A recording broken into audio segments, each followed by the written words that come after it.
우리 기독교인들에게 익숙하면서도 또 특별한 단어 중에 하나는 나사렛이라는 말입니다. 신약 성경은 예수님을 부를 때 나사렛 예수라고 하는 경우가 꽤 많이 있습니다. 제가 세어봤는데요. 신약 성경에 나사렛 예수라고 말하는 것이 20번이 나옵니다.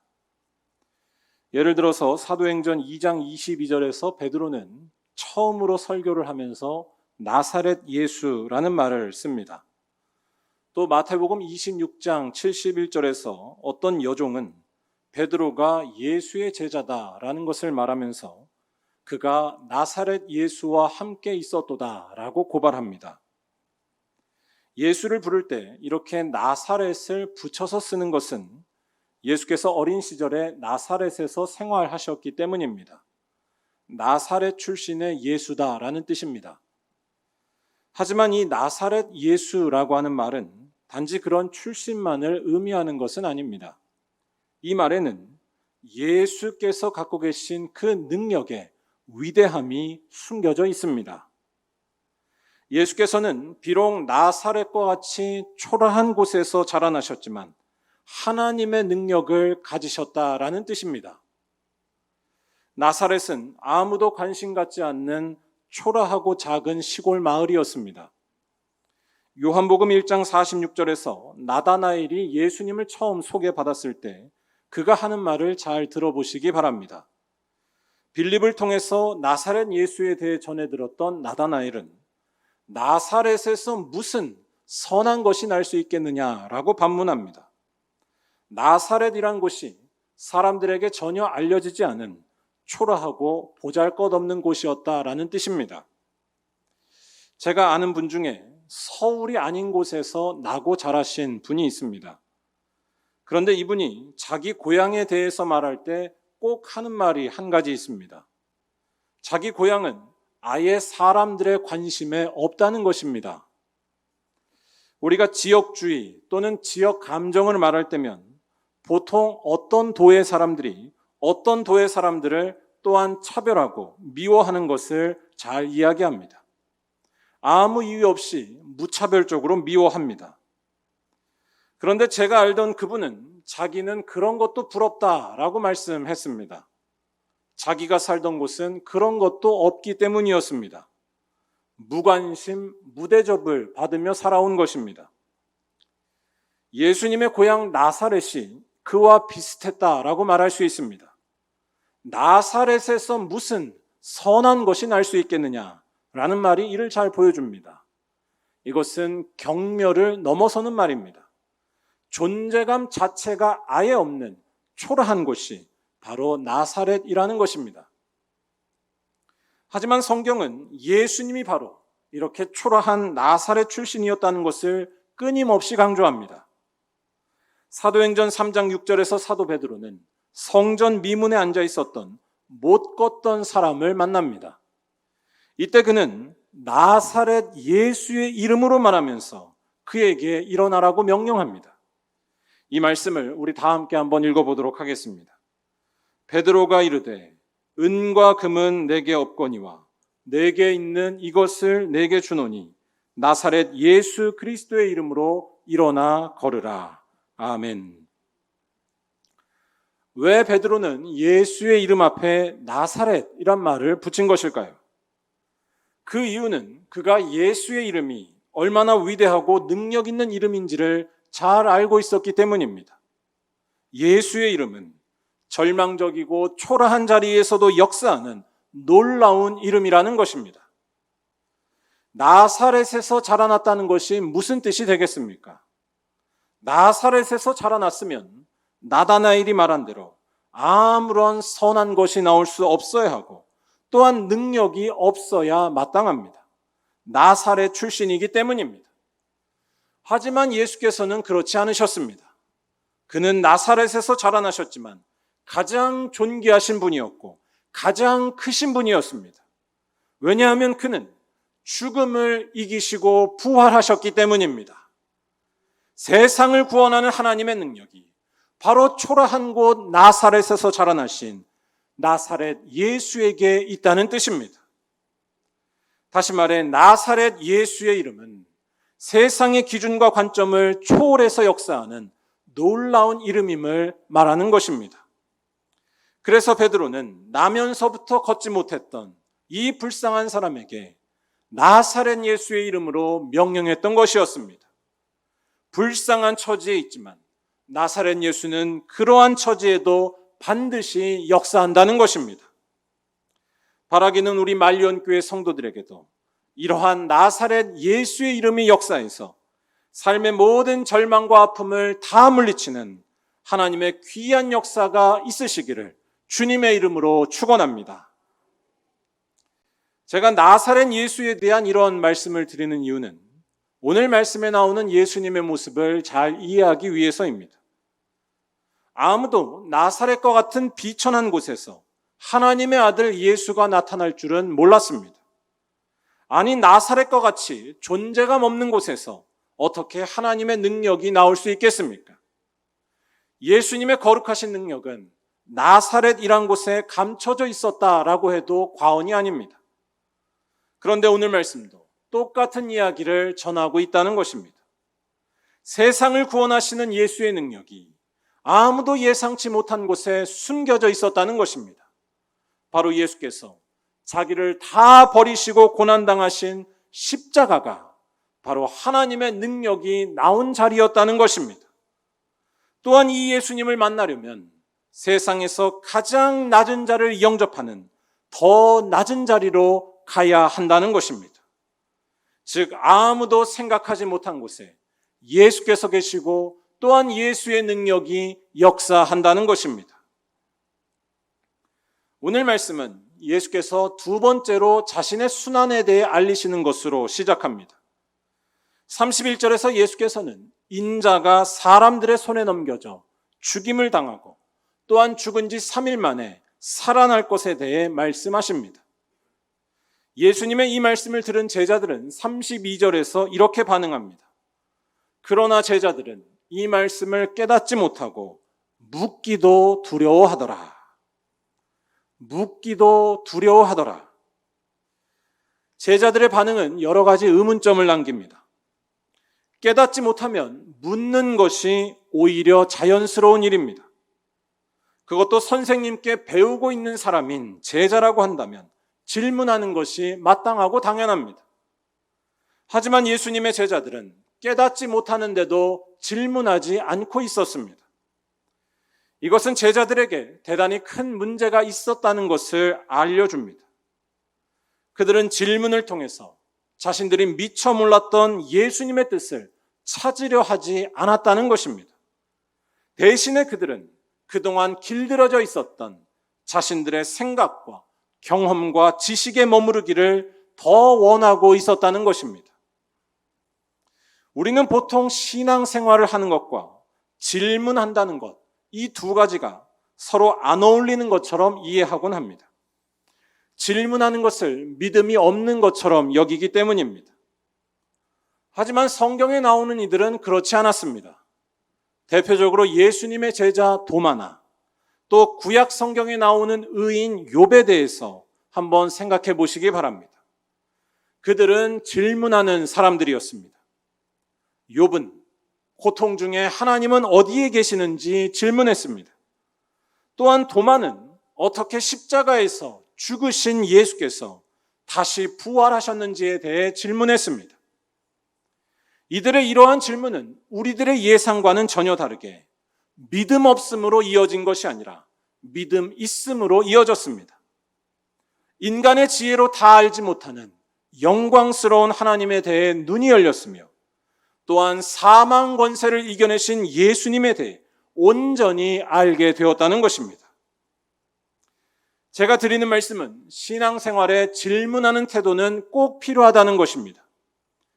이 말씀은 무엇이든지 의심하고 따지라는 이야기가 아닙니다. 질문한다는 것, 이것은 결국 내가 알고 있는 것에 갇혀 있지 않겠다는 뜻이기 때문입니다. 내가 알고 있는 것이 전부가 아님을 인정하는 것입니다.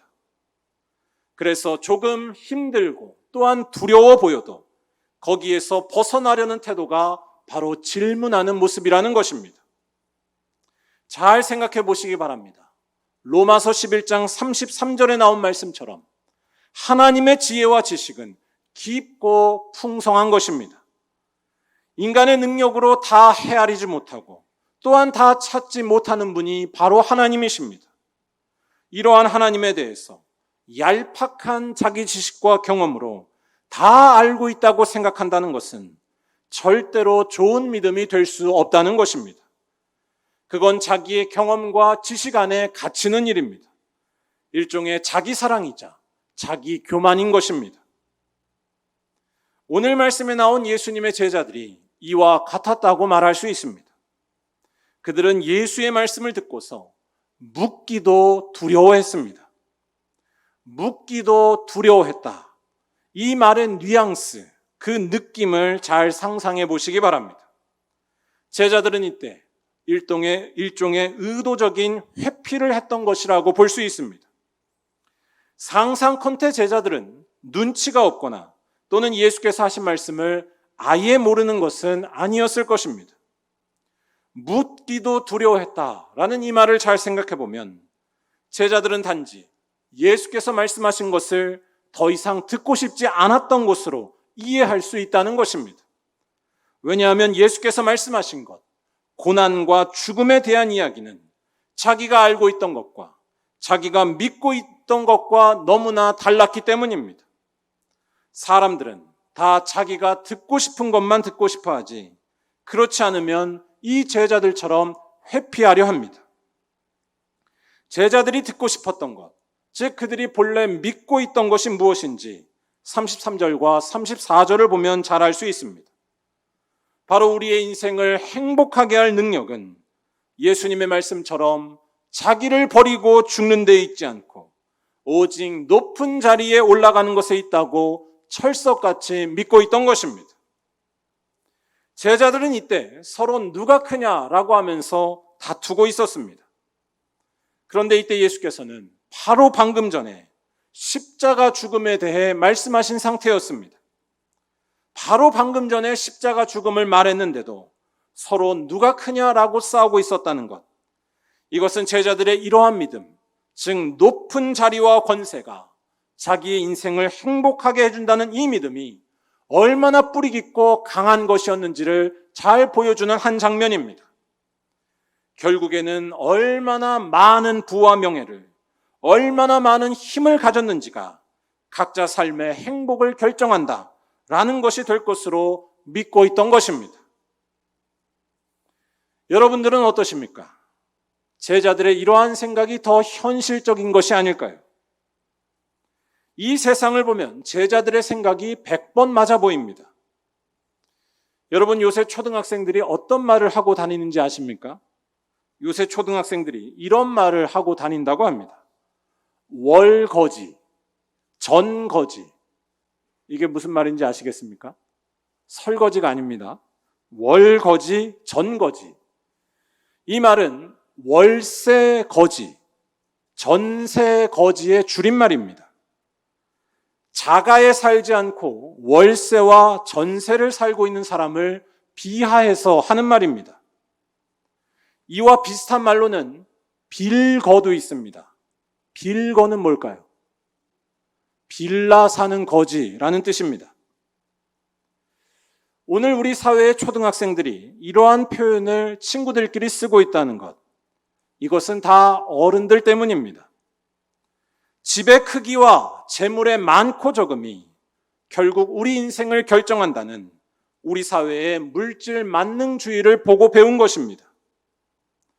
오늘 말씀에 나온 제자들의 모습도 이와 다를 바가 없었습니다.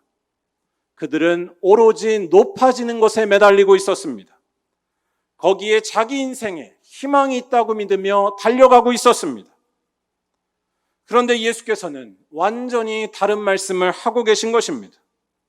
우리 다 함께 35절을 한번 읽어보도록 하겠습니다.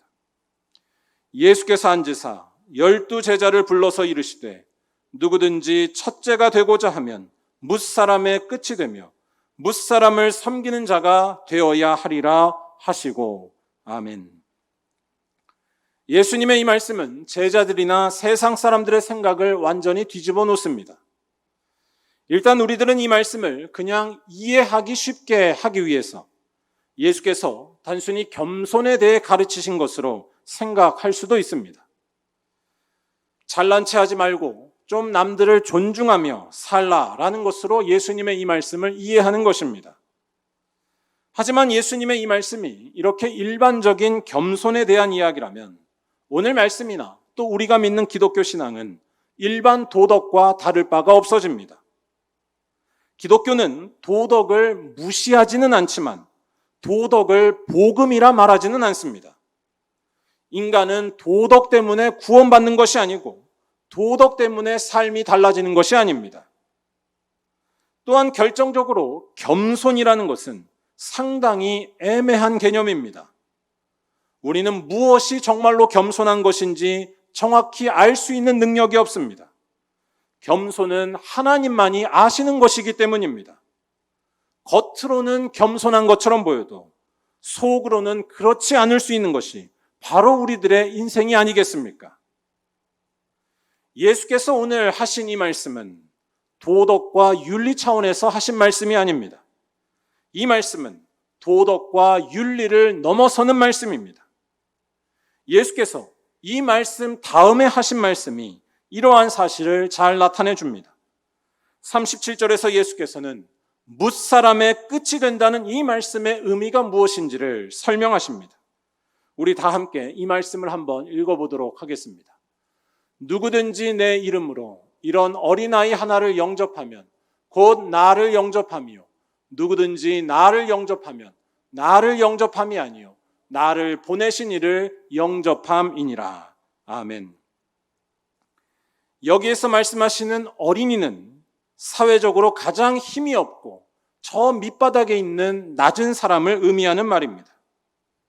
예수님 당시의 어린이는 사람 취급을 받지 못했습니다. 어린이만 그런 취급을 받은 것이 아니었습니다. 노예들이 또한 여성들이 다 이러한 대우를 받으며 살았습니다. 한 사람의 인격체로 대접받지 못하고 무시받으며 사는 것입니다. 그런데 예수께서는 이러한 어린이를 영접하라고 말씀하십니다. 이것은 대단히 파격적인 말씀입니다. 여기에서 나오는 영접은 예수님 당시에 노예가 하던 일이었습니다. 집에 온 손님을 영접하는 일은 주인이 아니라 노예가 해야만 했습니다. 다시 말해 어린이를 영접하라는 것, 이것은 단순히 어린이에게 손을 흔들어주고 친절하게 대하고 인사하라는 그런 말씀이 아닙니다. 이것은 어린이 밑에서 수종드는 노예가 되라는 것입니다. 무슨 말씀입니까? 세상에서 가장 무시받는 존재보다 더 낮은 자리로 가서 그를 섬기라는 말씀입니다. 어린이를 영접하라라고 하는 것은 단지 누군가를 잘 도와주라라는 그런 뜻에 머물지 않습니다. 이것은 자기 자신을 가장 낮은 위치에 두고서 세상의 낮은 자들을 섬기며 살라는 뜻입니다. 그리하면 예수님을 영접하게 될 것이고 또한 결국에는 하나님을 영접하게 된다는 말씀입니다. 여러분은 예수님의 이 말씀을 어떻게 생각하시나요? 예수님의 이 말씀이 현실적이라고 생각하시나요? 아니, 단도직입적으로 여러분은 예수님의 이 말씀대로 어린이보다 낮은 자리에 가서 섬기실 수 있으시겠습니까? 이러한 일을 할 수 있는 능력이 우리들에게는 근본적으로 없습니다. 물론 겉으로는 그러한 포즈를 취할 수는 있지만 속으로까지 어린이를 영접할 자세를 갖추는 일은 대단히 어렵기 때문입니다. 예를 들어서 여러분들이 노숙자들을 열심으로 돕는다고 생각해 보시기 바랍니다. 각자의 형편에 따라 많은 물질을 드리고 또한 시간과 정성과 아이디어를 다 드리면서 도왔습니다. 그런데 이렇게 노숙자를 도와온 내가 노숙자보다 더 낮은 사람이라고 생각할 수 있으시겠냐는 것입니다. 아무도 알아주지 않아도 괜찮으시겠습니까? 아니, 여러분의 그런 정성과 헌신을 사람들이 당연하게 생각하고만 있다면 괜찮으시겠습니까? 이것은 나 자신을 완전히 다 버리는 일입니다. 그런데 우리들에게는 나 자신을 버리는 이 일이 거의 불가능하다는 것입니다. 인간은 자기 자신이 버려진다고 생각하면 불안해합니다. 이유는 간단합니다. 내가 버려지거나 낮아지면 내가 없어진다고 생각하기 때문입니다. 자기 자신의 살아있음을 세상에서의 인정과 또는 사회적인 위치나 모습에서 확인하려 하는 것입니다. 다시 말해, 예수께서 말씀하신 어린이를 영접하라는 것, 자기를 다 버리라고 하신 이 말씀은 결코 우리들의 능력을 두고 하신 말씀이 아닙니다.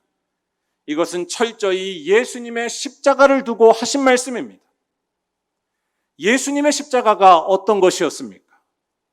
예수님의 십자가는 완전히 자기를 다 버리신 이 세상에서 가장 낮은 자리였습니다. 신명기 21장 23절을 보면 십자가형이 무엇인지를 잘 설명합니다. 바로 하나님께 저주를 받은 자가 달리는 것이 바로 십자가라는 것입니다. 유대인들은 이 말씀에 근거해서 예수님을 저주하고 조롱하며 놀렸습니다. 마태복음 27장 43절에서 유대인들이 했던 말을 잘 보시기 바랍니다. 하나님이 원하시면 이제 그를 구원하실지라 라고 말하며 예수님을 조롱했습니다. 하나님이 원하시면 이제 그를 구원하실지라. 이 말이 무슨 뜻이 되겠습니까? 하나님께서 지금 예수님을 십자가에 내버려 두셨다는 것은 하나님이 그를 원하지 않으신다는 것입니다. 하나님이 그를 버리신 것이 아니겠느냐라는 것입니다. 아니, 예수님 스스로도 하나님을 향해서 왜 나를 버리셨습니까? 라고 질문하실 정도였습니다. 하나님께 버림받는 것보다 더 낮은 자리는 이 세상에 없습니다. 이보다 더 비참하고 절망적인 순간은 없습니다. 더 이상 기댈 곳이 없기 때문입니다. 더욱이 예수님은 하나님께 버림받을 만한 삶을 살아오신 것도 아니었습니다. 누구보다 하나님의 뜻을 위해서 살아오셨는데 버림받은 것이었습니다. 저 같으면 이럴 때 절대로 가만히 있지 않습니다. 내가 뭘 잘못했어요? 라고 따지면서 자기를 주장하고 말 것입니다. 하지만 예수께서는 이 비참한 자리에서 그것을 거부하지 않고 감당하셨다는 것입니다. 아무도 자기를 알아봐 주지 않아도, 누가 봐도 초라해지는 모습이 될지라도 그것을 자기 것으로 삼으신 것이 바로 예수님이었습니다. 오히려 예수께서는 그때에도 아버지의 뜻대로 되기를 기도하시면서 이 세상을 섬기셨습니다. 십자가에서 온전히 돌아가신 것입니다. 그러자 예수님의 이 십자가에서 참 이상하고 놀라운 일이 일어났다는 것이 바로 성경의 증언입니다. 이렇게 자기를 다 버리시고 세상을 섬기신 예수께서 3일 만에 죽은 자들 가운데서 부활하셨다는 것입니다. 생명의 주인 되시는 하나님의 능력이 높은 자리에 올라간 사람에게 나타난 것이 아니라, 자기를 주장하며 산 사람에게 나타난 것이 아니라, 자기를 다 버리시고 이 세상을 끝까지 섬기신 예수의 십자가에서 나타났다는 것입니다. 이 예수에게만 세상의 기준과 지혜를 뛰어넘는 하나님의 생명이 있음을 믿는 것이 바로 우리 기독교의 고백입니다. 이제 다시 오늘 말씀으로 돌아와서 생각해 보시기 바랍니다. 예수께서 오늘 말씀에서 어린아이 하나를 영접하라 라고 하신 것은 단순히 어린이의 인권을 향상시키거나 도덕적인 행동을 위해서 하신 말씀이 아닙니다. 이것은 철저히 예수님을 영접하라는 것이고 그분과 하나가 되라는 말씀입니다. 37절에서 어린아이를 영접할 때에 내 이름으로 영접하라고 하신 것이 이러한 사실을 더욱 잘 말해줍니다. 예수의 이름으로 어린이를 영접하라. 예수의 이름으로 라는 것은 예수님을 대신한다는 뜻입니다. 그리고 예수님을 대신한다는 것은 곧 예수와 하나가 되라는 것입니다. 누군가를 대신한다는 것은 그 사람과 내가 같아져야만 가능한 일이기 때문입니다. 다시 말해 예수의 이름으로 어린아이 하나를 영접하라는 것, 이것은 예수와 하나가 되어서 세상에서 가장 낮은 이들을 섬기라는 말씀입니다. 아무런 유익이나 기대할 것이 없을지라도 누가 봐도 세상에서 망하는 것처럼 보이고 또한 초라해지는 것처럼 보여도 많은 이들의 종이 되어 살라는 말씀입니다. 내가 쌓아올린 업적이 다 사라져도 일말의 미련을 갖지 않고 더욱 말없이 섬기라는 것입니다. 오로지 예수와 하나가 되는 것입니다. 세상에서 볼 때 그러한 모습은 정말로 딱하고 비참하고 초라합니다. 남는 것이 하나도 없어 보이고 기쁜 것도 하나 없어 보이기 때문입니다.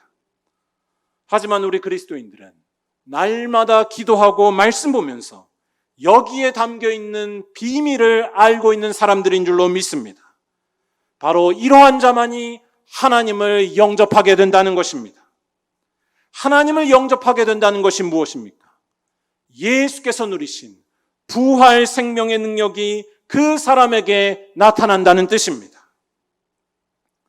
사랑하는 여러분, 이 세상은 여전히 우리의 인생이 불안해지지 않으려면 섬김을 받아야만 하고 높아져야 하고 조건이 만족스러워야 한다라고 이야기합니다. 하지만 성경이 가르치는 바는 전혀 그렇지 않습니다. 예수와 하나가 되어서 자기를 다 버리고 낮은 자를 섬길 때에 그때 여러분의 인생이 불안해지지 않을 것이며 가장 크고 높아지는 거룩한 인생이 될 줄로 믿습니다. 왜냐하면 그러한 자가 바로 예수와 하나가 될 것이고 예수와 하나가 되면 하나님을 영접할 것이기 때문입니다. 그래서 사도 바울은 고린도후서 4장 5절에서 자신이 평생을 전해온 복음에 대해 이와 같이 설명했습니다. 우리 이 말씀을 다 함께 한번 읽어보도록 하겠습니다. 우리는 우리를 전파하는 것이 아니라 오직 그리스도 예수의 주 되신 것과 또 예수를 위하여 우리가 너희의 종 된 것을 전파함이라. 아멘. 복음이란 자기를 전파하는 것이 아니라 예수가 주 되심을 전파하는 것이고 또한 이 예수를 위하여서 남의 종이 되는 것이라는 사도 바울의 귀한 고백입니다. 오늘 말씀에 나온 고백처럼 예수와 하나가 되어서 남의 종이 되는 것이, 어린이를 영접하는 것이 우리가 전해야 할 복음이며 믿음의 고백이라는 말씀입니다. 사랑하는 여러분, 특별히 이번 추석에 이러한 믿음의 고백이 여러분들에게 가득하시기를 바랍니다. 이번 추석 자기 자랑을 하고픈 말이나 서로에게 상처 주는 말을 하고 싶은 마음은 다 내려놓는 은혜가 충만하시기를 바랍니다. 대신에 오로지 예수와 하나가 되어서 아무런 유익과 기대할 것이 없는 자리에서 종과 같은 자세로 여러분의 가족과 이웃을 섬기며 보내시기 바랍니다. 특별히 추석 명절을 외롭게 보낼 수밖에 없는 이들을 기억하며 기도하시고 그들이 우리의 가족이 아닐지라도 영접하기까지 하는 은혜가 있으시기를 간절히 바랍니다. 그리하면 여러분의 인생은 세상에서 볼 때는 낮아지는 것처럼 보여도 결코 낮아지지 않을 것이고 높아지게 될 줄로 믿습니다. 어떤 순간에도 불안해지지 않는 놀라운 은혜가 여러분들에게 가득할 줄로 믿습니다. 하나님께서 여러분의 인생 가운데 떠나지 않으실 것이기 때문입니다. 바라기는 이러한 믿음과 은혜가 우리 사랑하는 말리언교회 모든 성도들에게 충만하시기를 주님의 이름으로 간절히 축원합니다. 기도하겠습니다.